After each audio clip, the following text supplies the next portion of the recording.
Well, the fact is that Trump doesn't really listen to anyone else. Trump is a genius in his estimation, and he thinks that he knows what's best.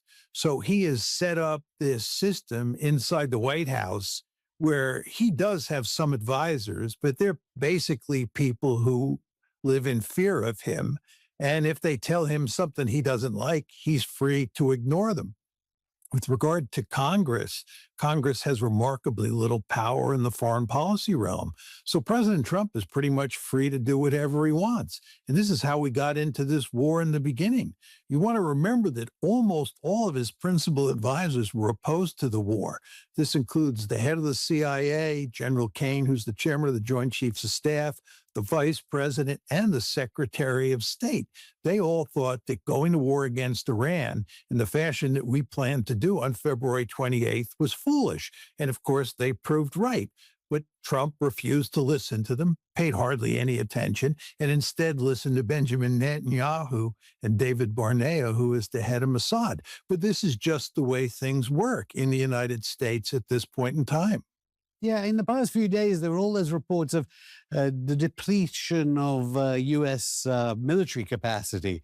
Do you think that was General Kane surreptitiously trying to feed things to the press because they're too frightened to talk to Trump directly? Or do you think this was a tactical attempt at trying to say to Iran, we're running out, and then trying to attack again?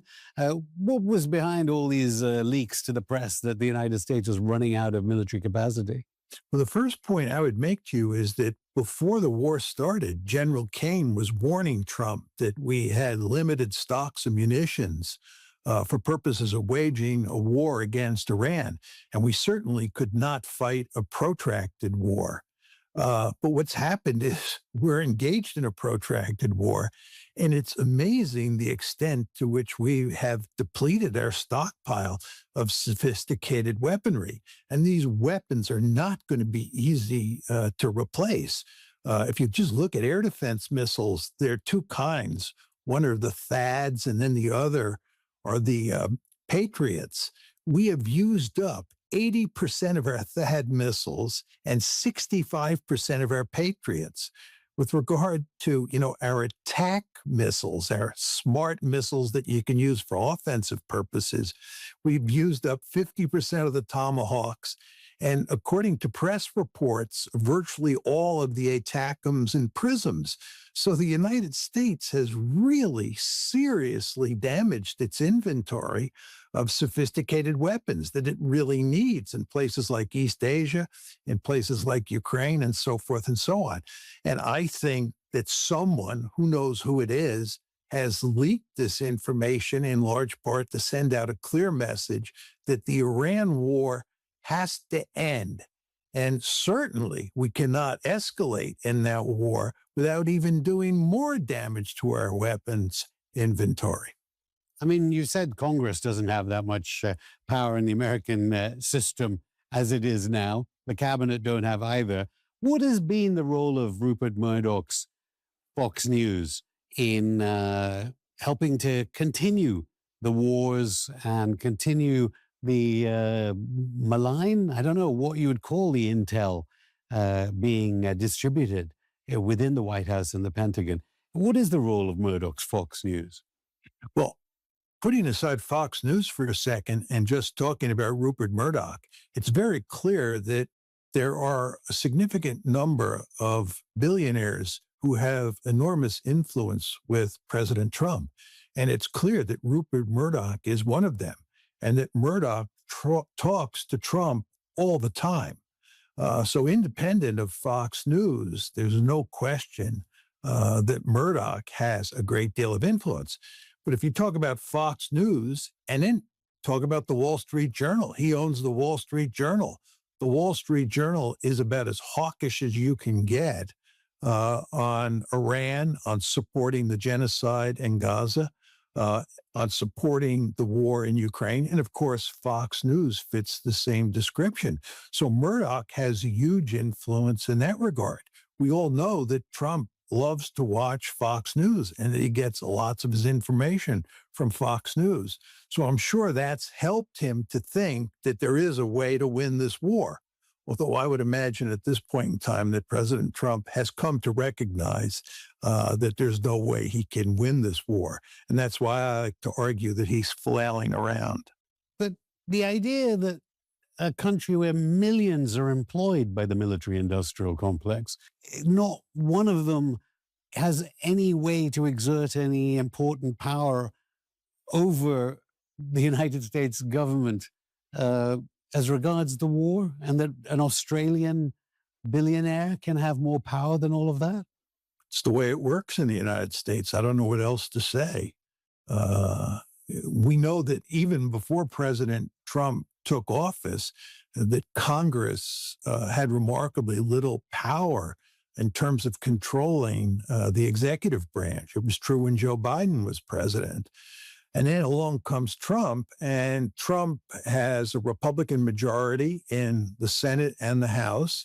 And those Republican senators and Congress people are beholden to him, and they're scared stiff, except for a few exceptions, to challenge him. So he could pretty much do anything he wants without having to worry about Congress challenging him. And in terms of the media does complain here and there, but the media is actually remarkably hawkish when it comes to American foreign policy. And I think until things went south in Iran, the media, the mainstream media, that is, was generally supportive of what Trump was doing. Trump was not taking a lot of heat from the mainstream media. So there are really no institutions in the United States except for alternative media platforms that challenge him. And those alternative media platforms are important because they have played a key role in shifting public opinion against President Trump on a number of key foreign policy issues. But that opposition from inside the public doesn't matter much either because Trump just disregards it. And one side effect, though, of all of this is, ironically, do you think it will, the whole conflict, have sped up the withdrawal of U.S. troops and bases from this region in West Asia and from the Gulf, something that the MAGA base, I know Tucker Carlson, Marjorie Taylor Greene, Thomas Massey would want it. Do you think the Trump policy is going to succeed in ending the U.S. presence here in the Gulf, military presence? There's at the very least going to be a great reduction in the U.S. military presence in the Gulf. I mean, as you know, what's been happening here is that the United States has been moving assets out of the Gulf region to Jordan. And now there's evidence, given that the Iranians are attacking U.S. military sites inside of Jordan, that we're moving assets to Israel and back to Europe. The fact is that these Iranian ballistic missiles are deadly effective against American military bases in the region. And they have either badly damaged or destroyed almost all of them. And it's hard to imagine how once this war ends, number one, the United States is willing to rebuild these bases and put the assets, the American assets, back in the region. And number two, it's hard to believe that the Gulf states themselves are going to want those assets on their territory. Because in effect, what happens is those Gulf states become a giant magnet for these deadly effective Iranian ballistic missiles, cruise missiles, and drones, which, by the way, will only become a more formidable threat with the passage of time because the Iranians have figured out exactly what they have here. And there are not good ways for the Americans or the Gulf states to defend against those missiles and drones. So I think moving forward, there is no question there's going to be at least a great reduction of American military assets in the Gulf region.